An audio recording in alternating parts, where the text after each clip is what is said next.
effectively with your school team. I'm going to take this down. And that's what we're doing today. The mission of the Peel Center is to educate and empower families to ensure that children, youth, and young adults with disabilities and special health care needs lead rich, active lives as full members of their schools and communities. So we start out with something that you may have experienced. You have a friend that may have experienced. You have someone that you work with that may have experienced. Janelle gets a call from her school asking her to meet with the teacher about her son Jackson's behavior in math class. Jackson has a diagnosis of autism and has behavior supports through an FBA built into his IEP. Janelle feels anxious, a little bit angry that she's been called before to this kind of a meeting. It seems like the school's not following the IEP. So this could be a student who has an IEP, and student who has a 504. You can also have a behavior plan as part of a 504. Student may have, not be diagnosed or might not be found eligible for special education, but is having some issues. So this is probably not the first time this has happened. So we can understand Janelle's feelings of frustration. So let's think about this and think about what does Janelle need to keep in mind when you get this kind of a call. And I know when you get this call, your heart starts beating. Things start racing through your mind. What in the world could they be calling about now? So you think about, what are some key points that you or Janelle might want to address with the school district? Who should be at the meeting? Is it just Janelle and, whoever's calling, or are they planning on having someone else? Think about what you might suggest to Janelle for going into the meeting. How can she prepare? So that's the kind of things that we're going to talk about today. Those communication essentials, some strategies that might be helpful in having successful communication with your teams. And like we always say, be prepared by attending trainings like this, by being informed, and by going in and knowing your rights. And it's not that you have to, it's helpful to know certain rights. Like, you don't have to make any decisions right then and there, or you have some time to think about it. Or if you do have a meeting, you can bring someone with you into a meeting. Knowing what free and appropriate public education means, or what least restrictive environment means for your child. And this will help, put you in a better position. And if you don't know all these things, that's okay. Know where to find them. So if you're good searching Google, that's good. If not, the Peel Center is always available to you. There's other entities that might be available to you. But those are the things you're going to want to know is, where can I go? And, when we're talking about team meetings, it could be with the whole IEP team. It could be while you're talking to a teacher or a school nurse, or the principal. So, think about and generalize what you're hearing today to any situation that you might need that kind of boost of confidence. We have a communication tips for building strong partnerships. Heather's going to put that link into the chat. This is a document that the Peel Center developed from Cadre. Cadre is it's our national go-to for dispute resolution, and it's a great website if you want to spend some time navigating the Cadre website. We're going to reference it a few times in here. So, like I said, Heather will put up that information. The communication tips. This is a really strong document giving you lots of good ideas for communicating effectively. Along with that, on one panel of the publication is kind of a reminder of going up the chain of command. And it has space for you to write in who those folks are in the school. And it's, again, a reminder that start with the folks that can really do something about it at the, at the building level. And try not to skip over. It doesn't bode well for, creating collaboration to kind of go over those things. Another resource for communicating is on Wright's Law, WRIGHTSLAW. WrightsLaw.com is their letter to a stranger. And think about, if you were writing a letter to a stranger and the stranger doesn't know anything about you or your situation, what would you be telling them? And, kind of those basics, the facts. As hard as it is, sometimes it's hard not to get emotional because we're talking about our kids. But in writing, we can take the time to do that and think about what does this person need to know? Another need to know for families is school policy. So many times we get calls into the appeal center that, had the parent known about the school policies, they might have more of an idea of how to address certain concerns. I think any school district website I've looked at, I've been able to find their handbooks online. So it's likely that your school's handbook and policies are online. Sometimes to find the policies, you have to go to a button that might be for the school board, and then the school board will have the policies. So the student handbook is going to tell you information about discipline, mostly, a lot, and what that might look like for individual students. Policies, the policies that we most often look at are regarding harassment, bullying. Those are some things you might want to take a look at. If you can't find them, we can give you some help with that. And I think when folks know that you know what you're talking about, that they're more apt to listen.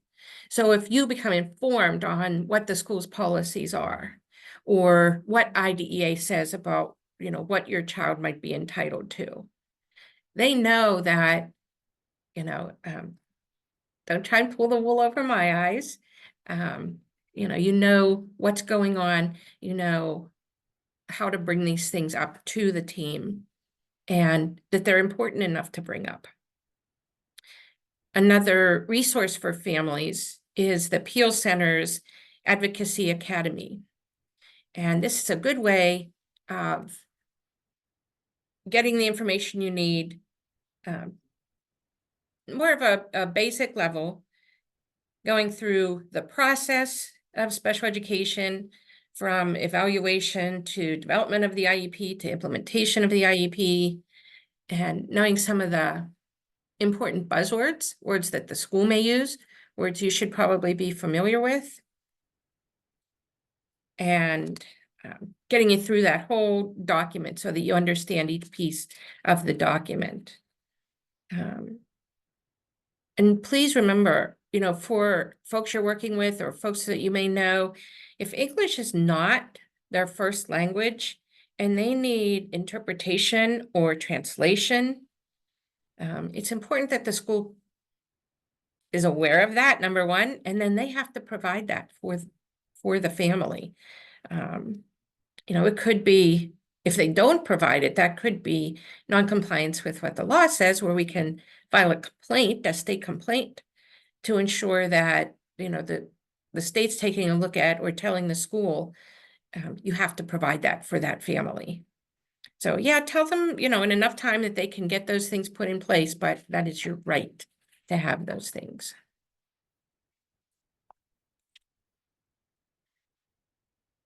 So some things to think about ahead of time before you're communicating with the school. how do you best want to be communicated with? A lot of us use email. Some folks don't have access to email. There's still areas in Pennsylvania where broadband is not reliable. So is there another way that you can be communicated with? Who's your point of contact at the school? Who do you need to contact first? Who's your first go-to? And what kind of information are you going to be sharing with that person? If it's different information, if there's medical information to be shared with the school, maybe that goes to the nurse and not necessarily the teacher. Know when you're sending in excuses for kids' absences. Is it enough to have your child deliver those, or should you do that? Or even what's the policy again of the school? Should you be emailing someone? Is there a specific way that the school wants that information delivered to them? Think about too, is a communication book a necessary tool for you to get information about what's going on at school? This is something you can write into an IEP. It can be handled, however the IEP team wants to handle it. If you want to do it via email, if you want to do it, a written book that goes back and forth, you can do that. Things to bring up. I think what's important to remember too, we always talk about documentation being so important. And I know a lot of times we'll have families say, well, the school won't even email with me. How do I document with this when the school won't email? So you can do that yourself by, let's say you have a telephone call with a teacher, or there was a meeting that occurred. You can follow up with a letter of understanding by sending an email to the school and documenting what your understanding of the conversation was, what was agreed to, who's going to do what, and should there be any response, whether it be then an electronic response or a phone response. Again, you'll have that documentation. If it is a telephone response, you can do the same thing again to follow up with what you were told over the telephone. So documentation is always important. And, that's one way that you can ensure that you're providing that documentation that you need. And, we talk about going up the chain of command.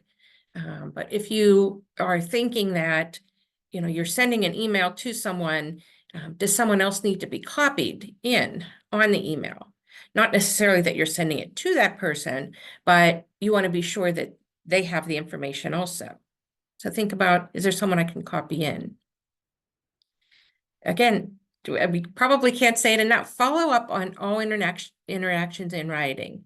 Again, if it was in person, Zoom, on the phone, this can be helpful. There are times when, we've helped parents file complaints, and we want to ensure that any written documentation that they have, that they share as part of the complaint, because that is evidence and documentation. Evidence and documentation is a two-way street. It doesn't only come from the school.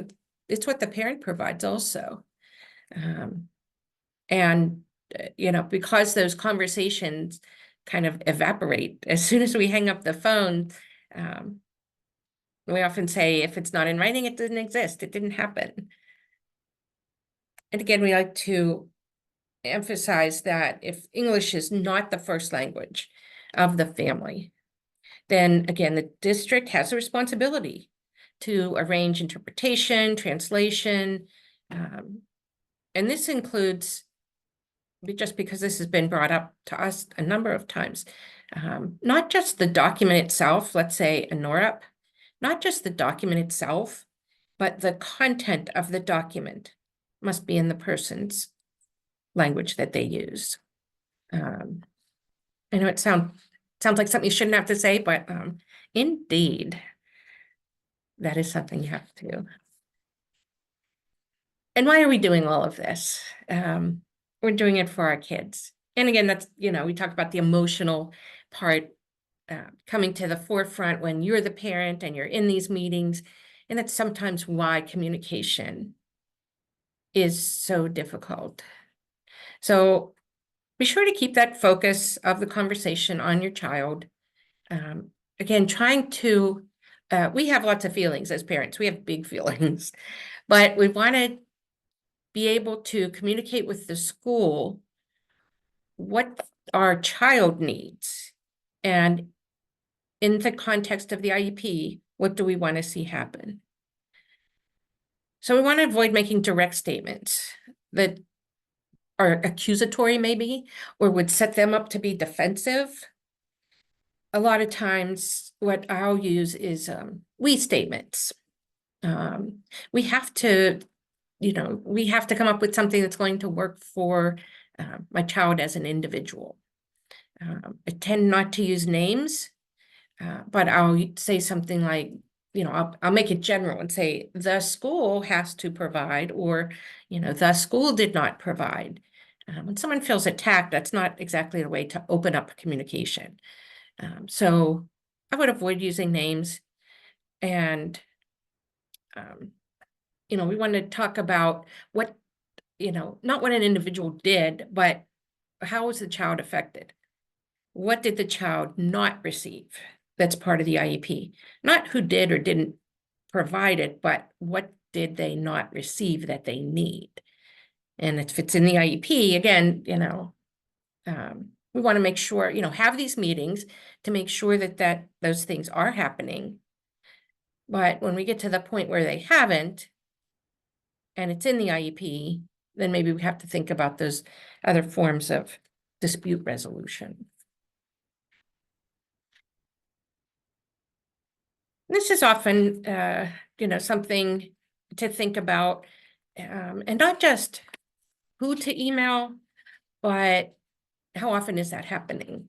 So if it's agreed on that, you and the school are going to have back and forth conversations regarding, daily communication, then, daily emails would be accepted by both the school and by you. But if that's not the case, it's really not effective to inundate them with emails, the same as you wouldn't want to be inundated with emails or phone calls. But make sure you're sending it to the right person, because it's really not effective if you don't send it to the right person. And oftentimes, again, that leads with, who do we start with at the building level? And most times it's the teacher, the case manager. And I know there was a question recently. I follow a lot of Facebook pages. Someone asked, who's the case manager? I've never heard that before. This is usually the person who's in charge of it might be the child special education teacher, person that's kind of in charge of the IEP at the school. They may be the one that holds on to the IEP, where other teachers can get access to the IEP. They might be the ones who are collecting data to include in the IEP. But that's who your case manager is going to be. And a lot of times that's the person you want to connect with. And then go up the chain of command. If you don't get an answer at all, or you don't get a satisfactory answer, then you go to the next person. I wouldn't automatically go to the superintendent, because he's just going to take it back down to the next person in the chain of command. And that's what we talk about here. And, we have a lot of families that we talk to that maybe culturally, it's not one person or another who has authority to make educational decisions, or, if the mother and father live apart, then be clear with the team who has authority in the family to make educational decisions.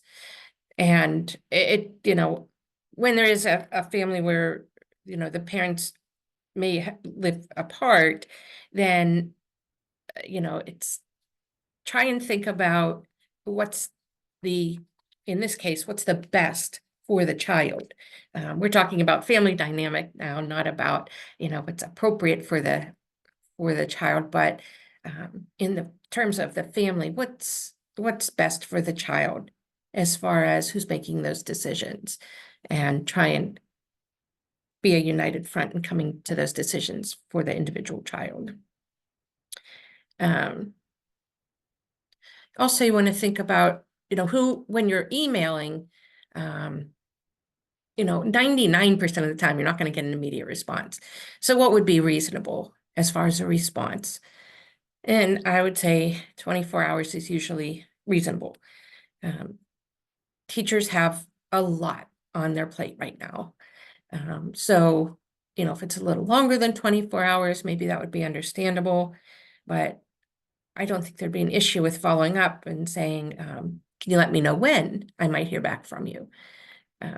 Maybe that, there's something they have to look into or something. So consider that, but, you should get, you should get a response also. And should you not get a response, again, that might be signal that it's time for you to, again, go up that chain of command if you're not getting a response at all. And we know that this happens all the time, right? Conflict does happen.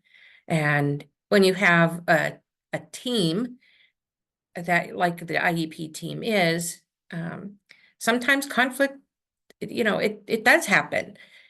But as we're reminded from the Office of Dispute Resolution here in PA, conflict also means opportunity. It's time to work through, maybe this is, the time to work through an issue so that it is in the best interest of the student working through this conflict. They have a lot of information on the Office of Dispute Resolution website for working through conflict, good ideas for working through conflict. You can even, either an entity or a parent group can have ODR come talk to their group about conflict and conflict resolution, because it is bound to happen. We come, as a team, we come from kind of a different frames of reference, different points of view. So everything's not always going to be rosy, and there are times when we have to come together to figure out how we're going to fix this. I know it's hard to stay calm. And again, this is emotional for us when we go in as parents. And depending on what the issue is, it's intimidating, it's frustrating. We could be dealing with similar issues at home. And sometimes it is hard to stay calm. I think at these times, if you could bring someone with you, and that doesn't always mean an advocate. We struggle on the western side of the state. I'm not sure about the eastern side. We struggle on the western side of the state with, finding someone who can go to a meeting with you. So when you find that, you need to take someone with you. Don't hesitate to ask a friend. You can just ask a friend to take notes, to be there as moral support for you. They're probably familiar with the things that you're going through, and you're the one that makes a decision about who's appropriate to bring to a meeting. So don't let that stop you, especially if it's going to make you a more effective team member. And often when we let ourselves get upset, we're not in the moment. We're not focusing. So, as important as that is, again, if you need to bring someone with you or you need to take a break, it's okay to do that too during a meeting. We want to, be in the moment as much as possible. So, if we need to get up, call somebody, I would think that would be perfectly acceptable during a meeting. They're emotional. So again, we're referencing CADRE, the Center for Appropriate Dispute Resolution in Special Education. This is a national technical assistance, and we do have the resource. Heather put it into the chat already. And on this slide, which I think at the, when this is over, we can send out everybody a copy of the PowerPoint so that you'll have all those resources. Cadre is a great tool for dispute resolution, for conflict management, for communication. They have a lot of different resources. Be aware that, because it's a national TA center, some things aren't going to be specific to Pennsylvania, but give us a call. We can, work through that, figure it out. But that said, they are a good resource. One of the really helpful things that they have on the website, and it actually came from PA's Office for Dispute Resolution. This was all their idea, to have a tale of two conversations. And what the tale of two conversations is two examples of communication. One where it doesn't work very well, and another where it works really well. And you can see what the success looks like when communication works well. You want to note the differences in both of the videos, and you want to know what makes one more effective than the other. So here's some, hard and fast things you can do, strategies you can use to make sure that communication's not a barrier. Recognize in your meeting that it's all becoming overwhelming, or just be, like it says, mindful of your emotional state, which is usually why it's helpful to have someone come with you. But if you can't do that, try and keep yourself in check. If you have any tools in your toolbox that you typically use for doing that, think about that. Like we said in the last slide, it's harder to stick to the facts or be in the moment or focus when you're in that fight, flight, or freeze mode. And we want to do what we can, what tools we have in our toolbox, to kind of overcome those things. It's hard to remember, hard to recall sometimes what the team talked about when we are in that kind of a mode. Whatever, we try and teach a lot of, some of the goals for our kids are what can they do for coping mechanism, for coping skills.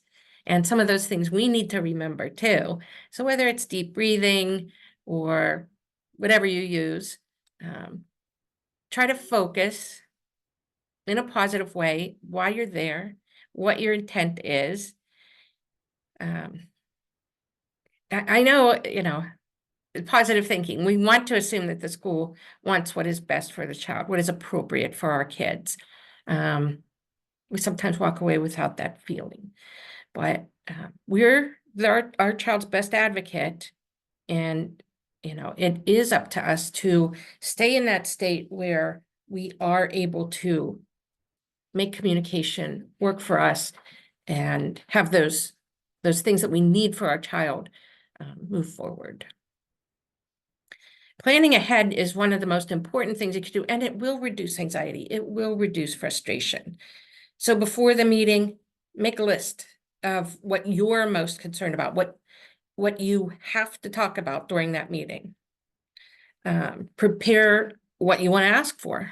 Be specific, be general, but to have those things written down will ensure that you're not having to worry about that piece in your head while you're thinking about all these other things. Write them out. If you want to send an agenda to the school ahead of time, there are a lot of times that I did that for my son. Write your agenda out, what you need to talk about. And I often remind parents, you are an equal partner on that meeting, on that team. So as an equal partner, what do you need to talk about? I'm sure they have their list too, but the things that are important for you to bring up, be prepared ahead of time. Think of questions you might want to ask. Something that's come up recently that you want to talk about. That's why oftentimes And we would try to have it put in my son's IEP that there was a monthly meeting, just to keep that communication happening. Oh, but Mrs. Deutsch, you can call a meeting at any time. I know, but I want everyone to be prepared for getting together once a month, half hour, so that there is that communication. There is those, oh yeah, we meant to tell you. Okay, that's why we have these meetings. You know, and it doesn't have to be every month, maybe have it every quarter. But you know, it's a way to get things on the table, not having them, you know, not having you simmer and stew about them, but you know, finding the answers that you need. And if you don't send it ahead of time as an agenda, maybe you can ask, you know, at the beginning of the meeting, I'd like to read what I need to address at this meeting. And then if you have someone with you, they can write down responses from the other members of the team.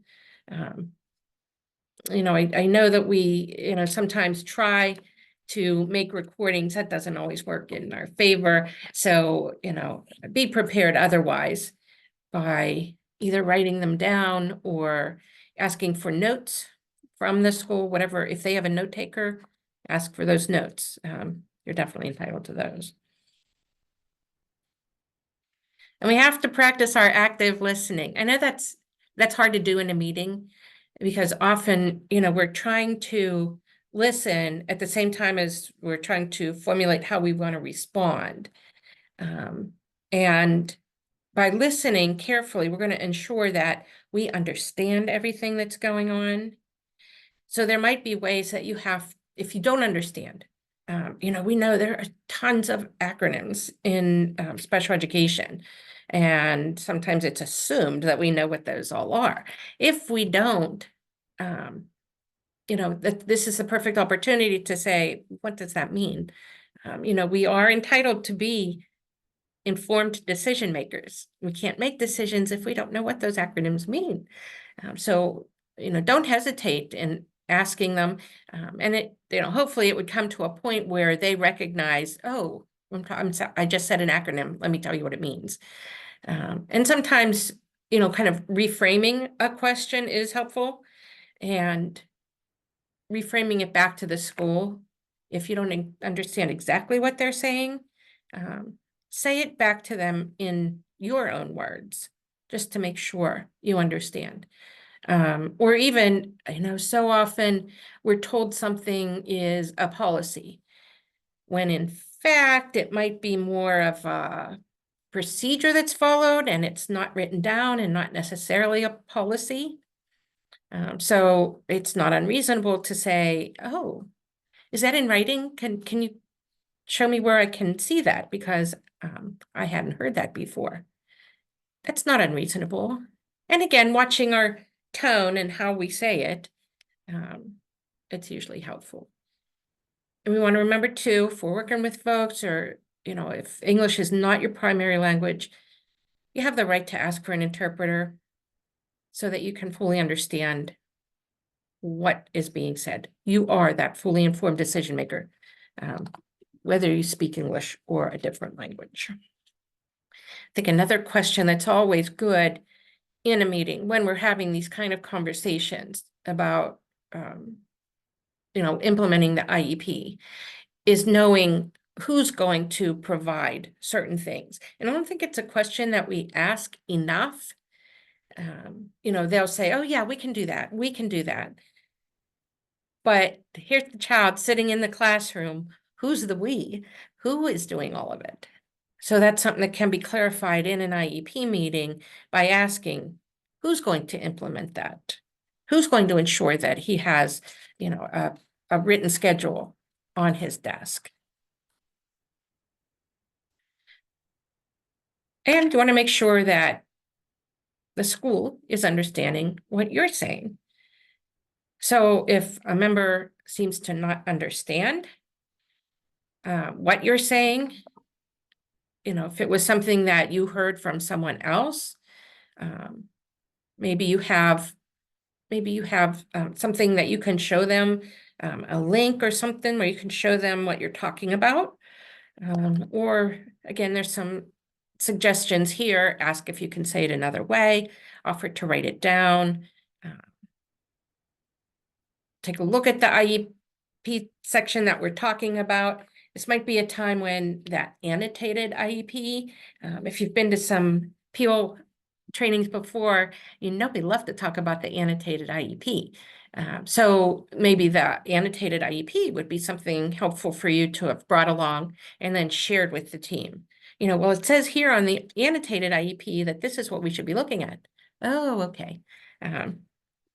So there's just a little example you can use for you.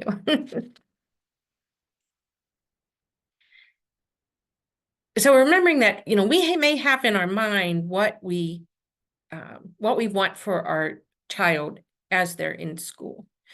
But we want to also know what other options are there. And we want to be sure we're listening to what other options there could be, any new ideas that there could be that might work. So, there are things that we haven't thought about that may be offered.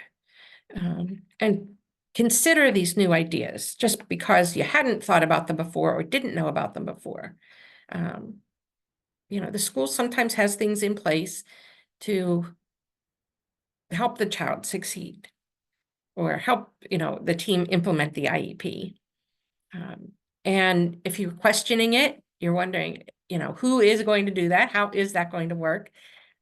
Maybe the team decides that, this is something that we're going to try for a short term. And if it works, fine, we'll implement it ongoing.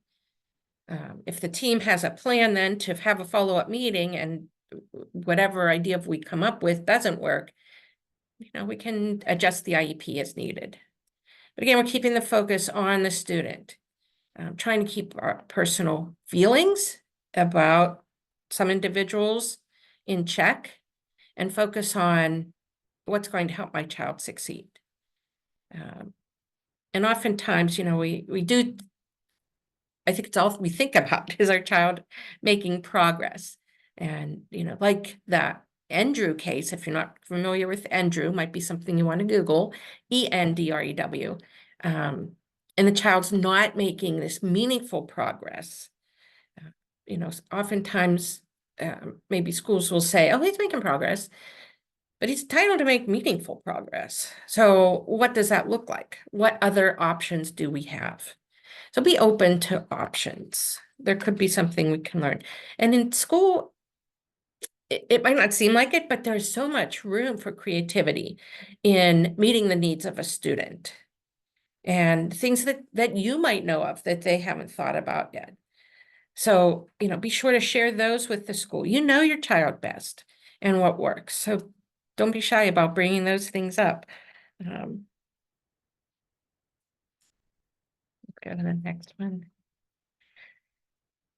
And like some of you shared in the chat, there are barriers. We know there are barriers. We know, and we've heard from teachers that the demands on them now are bigger than they've probably ever been in the past. And you understand that. And that's reality. In your heart, that's what's true. But we also have the law that tells us that our kids are entitled to certain things, and you want to make sure that our child has all of those things to make sure that the child is thriving in school. We need to support our teachers. There was one time when my son was in 6th grade and they were starting algebra, and he was included, algebra 1, he was included in the class, and the teacher, who I will always appreciate and always share this story, was pretty transparent in saying, I'm not sure how to teach him. So as a team, we were able to come together and get support from outside, from intermediate unit, from, Pat, and sharing information specific to math, where my son was, where the teacher was having some difficulty teaching him. And that teacher learned a lot. Andrew learned a lot because we were able to have that communication. There was trust, and because, sometimes teachers that might not want to acknowledge that they don't know how to do something, or might not want to go to the parent to say they don't know. But I was willing to be an advocate for that teacher because he was transparent with me. He put his trust in me. So, that's something to think about too. And, the whole purpose of this was so that Andrew could be successfully included with his peers in that Algebra 1 class. And that's what ended up happening. So those are one of the things where you have control. You can bring that information to the team. Let's reach out. Let's bring in some help that this teacher needs. And, sharing information that would be helpful for the teacher to know, such as child didn't get sleep. Sometimes when our kids have med changes, it may lead to, something, events going on at school. So letting folks know ahead of time is usually helpful. We always like to say, don't give up.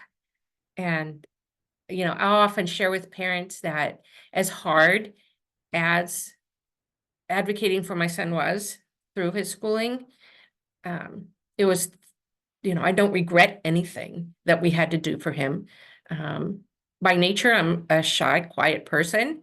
So anytime I had to go out of my comfort zone, it was tough, but in my opinion, it all paid off. And it was worth it, with that little bit of uncomfortableness I had, it was all worth it to ensure that, he was getting an appropriate education. The team often brainstormed. I will tell you about this one thing though. We have time. Where, there was one, it was actually the school psychologist who was in the meeting. For some reason, his phone was out and he was doing something on his phone. I don't know what. We were talking about extended school year. And for us, this was important. And I don't know what he was doing, but it kind of irked me that he was on his phone. And again, I'm a shy introverted person. It was really hard for me, but important to Andrew and to that team to ask him kindly if he could put his phone away, because this was something where he had to be involved. And again, it was hard, but he didn't bring his phone out again at that meeting, at subsequent meetings. So, it was effective. And again, it is about tone and how you present what you're trying to say. And everyone in there knew he shouldn't have been on his phone. So, think about that too. And when you're talking about options, we want to talk about them in a problem-solving way and not, well, you're doing it wrong. What you're doing is not working. Well, instead might want to say, well, if we tried this and this, meets his specific needs regarding, a reading issue he's having with comprehension, maybe you want to try this instead. It's bringing up options.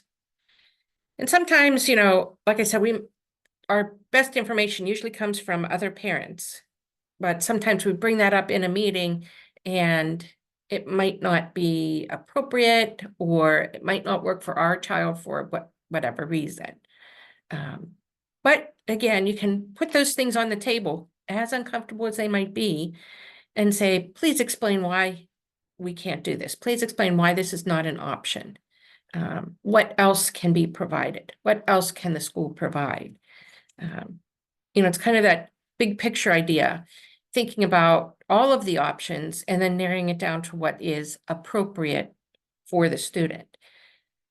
And note too that for some issues, bigger issues, they're not going to be resolved in one meeting. You don't have to solve everything at once. You can have a meeting anytime you need. This brings up that saying, how do you eat an elephant? One bite at a time. So, what's most important at this point in time, and how are we going to resolve this issue? And then there'll be other meetings for another issue or to continue. what the issue was there. So we're thinking again, think to yourself, what are those personal barriers to communication? Try and use some of the ideas we had. I'd really suggest perusing the Cadre website, the Office for Dispute Resolution website, and looking at what are your options as far as resolving conflict, as far as, increasing effective communication among the team members. And both of those websites are in place to do just those things.